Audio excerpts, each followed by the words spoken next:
Law number 18 of 48 laws of power. Do not build fortresses to protect yourself. Isolation is dangerous. कभी भी अपने आप को बचाने के लिए दुर्ग ना बनाए। अकेला रहना सबसे ज्यादा डेंजरियस होती है। तुम पर डायरेक्ट अटैक हो सकता है। मान लो तुम्हारा दुश्मन तुम पर अटैक करने वाला और तुम एक जंगल में हो और जंगल में तुम्हारे जैसे और भी बहुत सारे लोग हैं। 1 मिनट इमेजिन करो, वो जो शत्रु है तुम्हारा वो तुमको अटैक कर पाएगा आसानी। जंगल में तुम कहाँ हो किसी को नहीं पता और ऐसे जंगल में तुम अकेले भी नहीं हो, वो शत्रु तुम्हारे ऊपर आसानी से अटैक कर नहीं पाएगा। लेकिन अगर ये मान लो तुम अकेले अपने दुर्ग पर बैठे हो, तुम अपने आप को शहंशाह समझते हो, तुम अपने आप को राजा समझकर एक अलग ही घमंड में रहते हो और तुम अपने फोर्ट में रहते हो, अकेले रहते हो, तो तुम्हारे ऊपर अटैक करना कितना ज्यादा आसान हो जाएगा। एक मिसाइल सीधा जाएगा, फोर्ट को लगेगा और तुम खत्म हो जाए 1 मिनट में खत्म।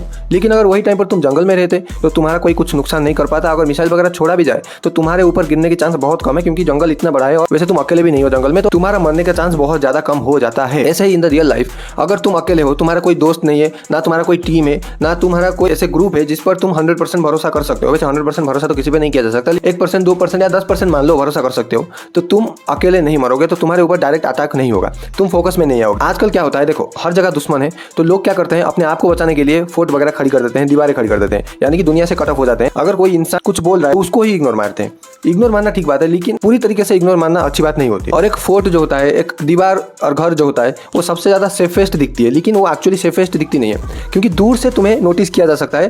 तुम एक अकेले बंदे होते हो, तुम अकेले घूमते हो, तुम्हारा कोई दोस्त वगैरह नहीं होता है, तुम जो भी करते हो अकेले करते हो और तुमको इजीली टारगेट किया जा सकता है, क्योंकि तुम अकेले हो और तुम अकेले कुछ नहीं कर सकते। अगर 5-7 लोग तुमसे भिड़ गए तो तुम्हारा काम, चाहे फिजिकल वार हो चाहे साइकोलॉजिकल वार हो, तुम दोनों में ही हार जाओगे। और इसमें एक और नुकसान ये होता है कि तुम दुनिया का जो वैल्यूएबल इंफॉर्मेशन है वो नहीं पा पाते हो, दुनिया में एक्चुअली क्या चल रहा है। यानी कि अगर तुम एक फ्रेंड सर्कल में होते तो 10 फ्रेंड अलग अलग चीज तुमको बोलते, यहाँ पर ऐसा हुआ, यहाँ पर ऐसा हुआ, ये दोस्त ने ऐसा किया, मेरे गांव में ऐसा, सोसाइटी में ऐसा चल रहा है। लेकिन अगर तुम अकेले हो तो तुम्हारे पास सिर्फ तुम्हारा एक्सपीरियंस है, तुम जो भी देख रहे हो तुम्हारे आसपास वही तुमको पता है। वो जो इन्फॉर्मेशन है तुम्हारे दोस्त से मिल रहा है वो भी एक वेपन की तरह काम कर सकता है आने वाले टाइम पर, लेकिन वो तुम्हारे पास नहीं है अगर तुम अकेले हो, अगर तुम खुद को ही प्रोटेक्ट करके बैठे हो पूरी दुनिया से कट के। सबसे ज्यादा अच्छी बात यह है कि तुम दुनिया के साथ घुल मिल जाओ, तुम अपने दोस्तों के साथ घुल मिल लो, और पॉसिबल अगर है तो तुम्हारे एनिमियों के साथ भी घुल मिलो भाई। हाँ, वहां पर एक ऐसा माहौल बना रहेगा कि भाई साहब तुम उसके ऊपर डाउट करेगा, वो तुम्हारे ऊपर डाउट करेगा, लेकिन 1-2% चीजें तुम्हें ऐसा भी पता चल जाएगा जो उसका कमजोरी है या जो वो छुपाना चाहता है, और उसके बाद तुम उस इन्फॉर्मेशन को भी यूज कर सकते हो आने वाले टाइम पर। और हम एक सोशल एनिमल है, हम अकेले रहने के लिए बने ही नहीं है।